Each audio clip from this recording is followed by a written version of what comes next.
Hello everyone and welcome. I'm Beastly Eel, and in today's video we're going to be talking about the 2-episode series premiere of Creature Commandos. For those of you who don't know what this show is, well, it is the first installment of the official James Gunn DC universe.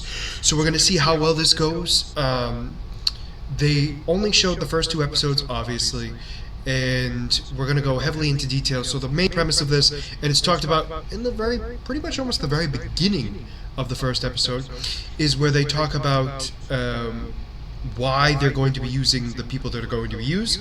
Because apparently Amanda Waller tells Rick Flag Sr. that, hey, you know, the government won't allow us to use human subjects anymore, human prisoners, for our Task Force X anymore, thanks to, you know, her daughter spilling the beans. Which they then, Rick Flag's like, well, then what are we going to do now? And she's like, well, luckily for us, there are creatures here who aren't human, so we're going to be using them. So she shows him the group, which is the Bride of Frankenstein. We have Nina, who is like a sea creature who needs to breathe water all the time. G.I. Robot, who is a Nazi-killing robot from World War II. We have Weasel, because apparently he survived the installment over in Suicide Squad, the newer one. And we also have Dr. Phosphorus as well, who apparently is just a radioactive man who can burn people.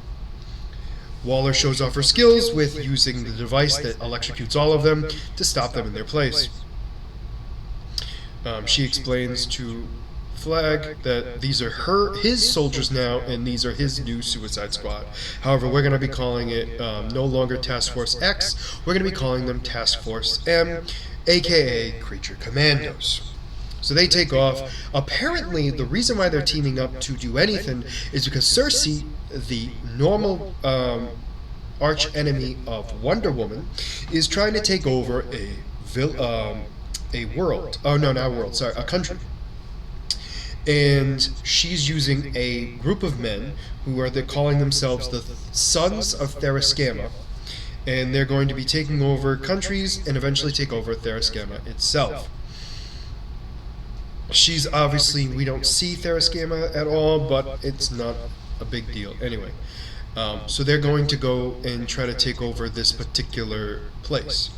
The whole idea is they'd rather have the woman who's in charge now, or the family that's in charge now of that country, because they are very loyal to the United States, and they would rather not have a sadistic witch from a make-believe country, Waller's words, not mine, to deal with what she deals with. So they touch down, they get all dressed up, ready to go. They're fly over, land there. They go to meet the princess, who, you know, along with the armed soldiers, who apparently decide to pull a prank on Rick Flag, who scares him, thinking that they're going to kill them all. They then stop, laughing, everything else. They have a good meal together. Apparently the princess is a thing for Rick Flag, which is hilarious, and tries to sleep with him, which I also find to be just hilarious.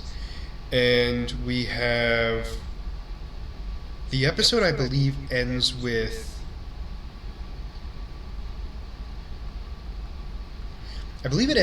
them splitting up. So like the bride is getting ready to leave and Nina follows her. I don't remember where the actual break is between episode 1 and episode 2. But anyway, we're just going to keep going anyway. So the bride goes over to the manor in which she was created. And she's going there to look for a particular necklace. And the reason why she's looking for this necklace is because we find out that how she was created was to be a bride for Frankenstein. However, when things got complicated, the creator and the bride decided to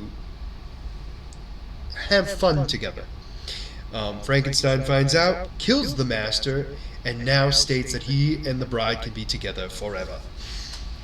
We're going to talk more about Frankenstein later, because apparently Frankenstein gets told that the bride is in his manor, and he's getting very excited to go and see her once again. And again, we'll talk about him a little bit later on how the episode actually ends.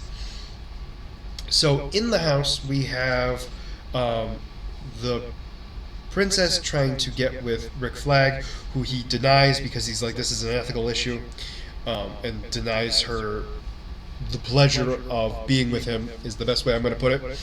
And he then is in bed, and all of a sudden he wakes up to Dr. Phosphorus trying to find the device to stop the electricity in his neck.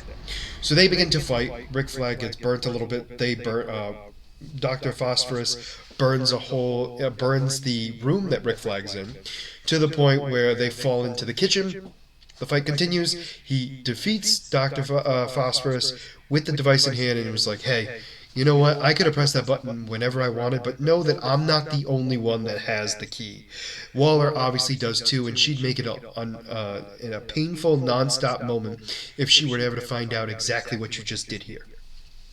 So he realizes and puts his hands up and is like, "I'm sorry, I'm done," and goes from there. We then have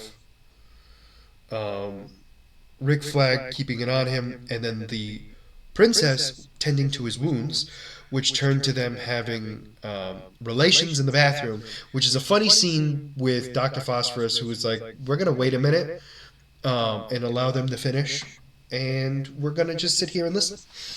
And he's going on about how long Rick Flag would last and everything else. But anyway, we then have the bride and Nina. Nina? I gotta look this up because it's gonna bother me. Nina. I was right. Nina. Okay.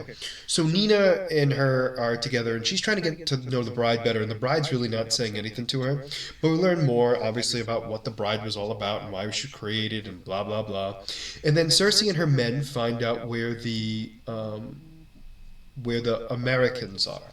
So she then goes to attack the castle, and specifically to attack the bride and Nina. It turns into a huge, bloodbath. The bride kicks out, basically beats all of the sons of Theraskama herself, and then she goes toe-to-toe against Cersei. Nina, on the other hand, leaves the castle to try to call Rick Flag, who has now finished what he was doing. Finished keeping the peace with the princess, and is on his route to get to the bride and Nina. She gets shot at by the sons of Theraskama, and it shatters her glass bubble that has her water in it, which then makes it hard for her to breathe.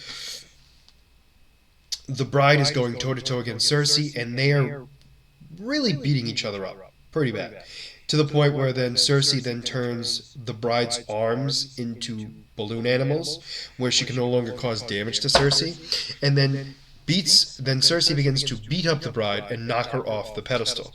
They then fall, and it looks like they're getting ready to shoot both Nina and the bride. And Nina basically tells the bride, or she doesn't basically, she does tell her to go F off, and the bride smiles.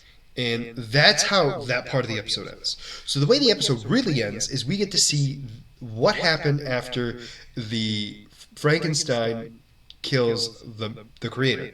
And apparently the bride is just trying to live her life, and Frankenstein keeps trying to find her decade after decade, year after year. And so we see a montage of decades of the two of them going at it against each other, and he never getting the hint that she does not want him at all, which is so funny to me. But anyway, that was the actual end of the episodes, and we'll have to wait to see what happens next week. Obviously, we know that the rest of the Creature Commandos are going to show up. Most likely, we're going to also have Frankenstein there to also stop Cersei, even if it's just temporary. And we're going to see what happens from there. We also know, too, that there are now 100% Suicide Squad. We're going to assume for the majority of it is going to be canon. Until we're told otherwise, right now it sounds like Creature Commando in Season 1 of Peacemaker seem to be canon right now. That could easily change. We know that Rick Flag's son has died, for sure. Weasel was one of the few that made it, which we already knew too from the movie. Um, and we'll have to wait and see what else is going to be canon for that. But I'm very curious to see where this series is going to go. I'm enjoying it heavily right now. It has got a great cast of characters.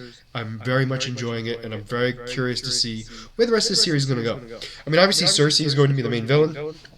Well, we're assuming.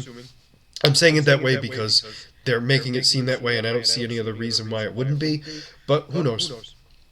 I'm going to see what happens there, and then we're just going to see. I'm just curious to see where it goes in general, because it looks like we're already facing Cersei, and that doesn't make sense to me yet, or at least not fully going after her. So I'm curious to see, like I said, where it's going to go. But let me know in the comments what you guys thought about these two episodes in the comments down below. And as always, if you like the content you see, please make sure to like and subscribe down below.